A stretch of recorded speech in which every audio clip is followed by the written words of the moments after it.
السلام عليكم. لا تنسوا الاعجاب بالفيديو والاشتراك في القناة تشجيعا لنا لنستمر بنشر المزيد إن شاء الله.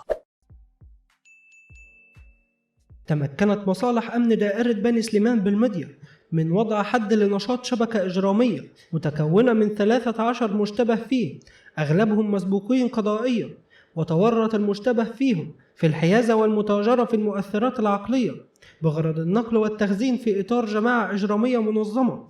العملية جاءت استغلالا لمعلومات أمنية مفادها تواجد أشخاص مسبوقين قضائيا يقومون بترويج المؤثرات العقلية بين أحياء مدينة بني سليمان بالمدية، ليتم فورها مباشرة عمليات البحث والتحري بالتنسيق الدائم والمستمر مع نيابة محكمة بني سليمان، كما أسفرت عن تحديد هوية بعض المتورطين. وبعد وضع خطة أمنية محكمة تم مداهمة أماكن تواجدهم من طرف قوات الشرطة، والتي أسفرت عن توقيفهم وتحويلهم إلى مقر أمن الدائرة والكشف عن بقية أفراد الشبكة الإجرامية الذين تم الإطاحة بهم جميعا في حالة تلبس بالجرائم المنسوبة إليهم، ليتم إنجاز ملفات قضائية ضد المشتبه فيهم وتقديمهم أمام الجهات القضائية المختصة إقليميا، أين صدر أمر بإيداع 13 متورط مؤسسة إعادة التربية.